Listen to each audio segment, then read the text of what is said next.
Hello student, today I am going to teach you Standard 4 Literature Lesson 6 Tenali Rama and the Dream Kingdom. Hope you will enjoy this video very much. Tenali Rama and the Dream Kingdom. Before starting the lesson, let us know who was Tenali Rama.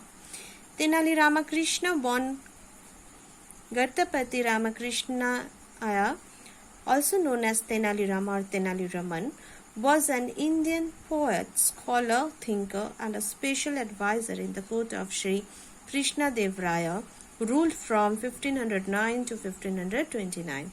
He was a Telugu poet who hailed from what is now the Andhra Pradesh region, generally known for the folk tales which focus on his wit.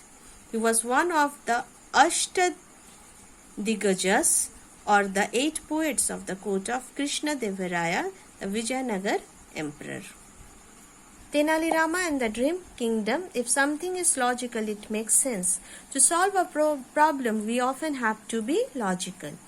How logical are you, student? How good are you at solving problems? Try this one.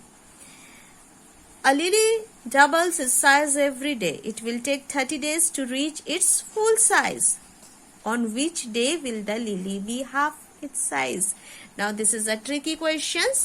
Try to solve it in home and you will enjoy solving it by utilizing your logic.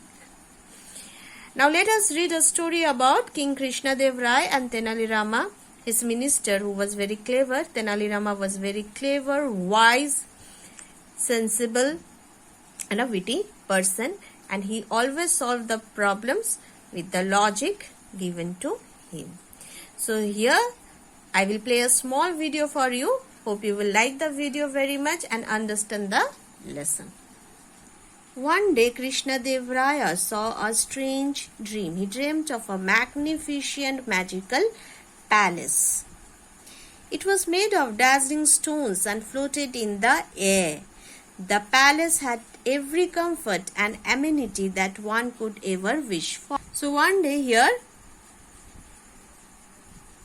Krishna Dev Rai, the King Krishna Dev Rai, saw a dream. In that dream, he dreamed a magnificent magical palace. It was made of dazzling stones and floated in the air. Okay. So what was happening? It was very beautiful and it was floating in the air. The palace was in the air.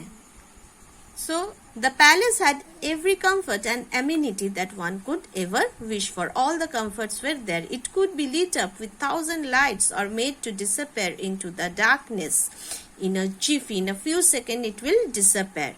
The next day when the king woke up, he vividly remembered the dream. He summoned all his courtiers and told them about it.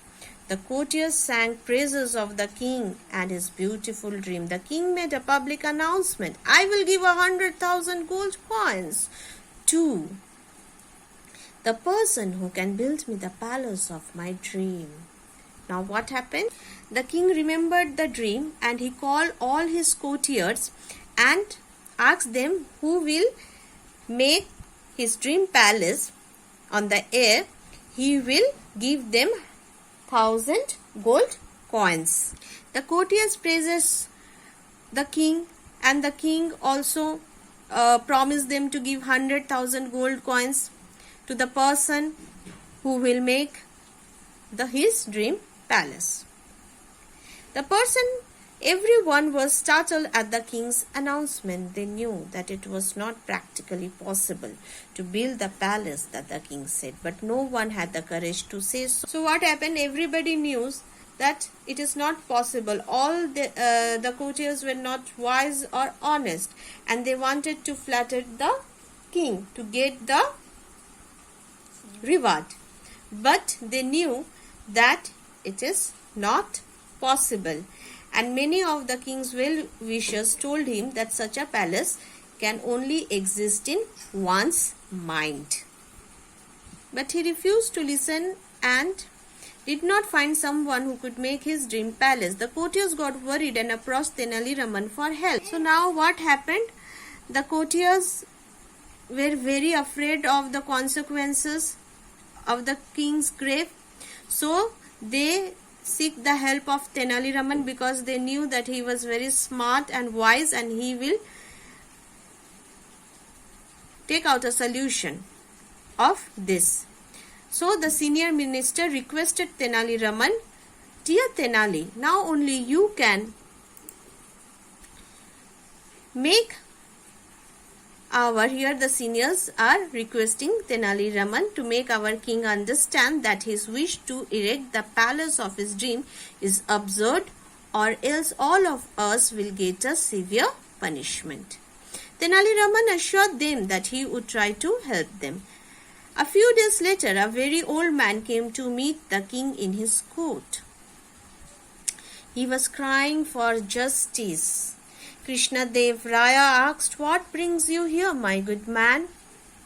Tell me without fear. I assure you that justice will be done. I have been robbed, your majesty," wailed the old man. "Someone has taken away all my savings and now I don't have a single paisa left." "Who robbed you?" asked the king angrily. "Such a crime cannot go unpunished.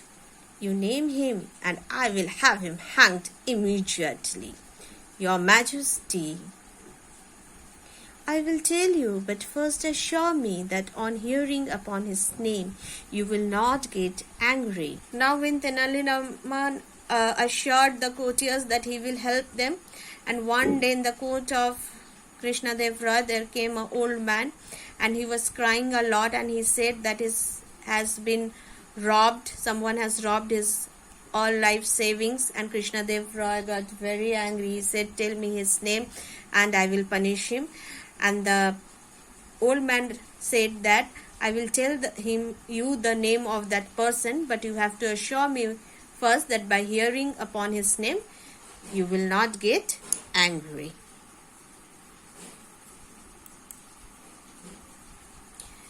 So the old man asked a promise from Krishnadev Rai. "And punish me instead," requested the old man.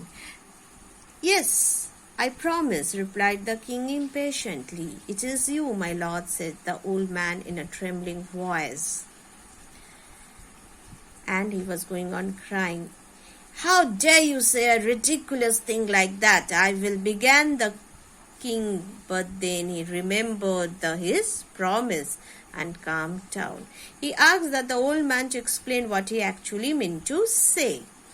"Your Majesty, last night I dreamt that you came with your entire of ministers and soldiers and looted my entire life's savings, 5,000 gold coins," said the old man. "Are you a fool or completely insane?" roared the king. "How can you treat your dream as a reality? Dreams are not true." "But they are, your Majesty. If your dream of a palace hanging in air can come true, why can't my dream come true?" retorted the old man. And then the man took off his beard, hair, and stood before the king. It was none other than Tenali Rama. He bowed before the king and said, "Your Majesty, this was the only way of convincing you that building the palace of your dreams was not practically possible." So moral, if people talk foolishly, you can use their own logic to show them that they being illogical. Student, what we have learned, what is the moral? That if people talk foolishly, you can use their own logic to show them that they are being illogical. Your work for today is to read the lessons thoroughly, practice reading, and you will write the word meanings that is given here in all the pages. You will write them in the copy. See you in the next lesson. Till then, take care. Bye-bye.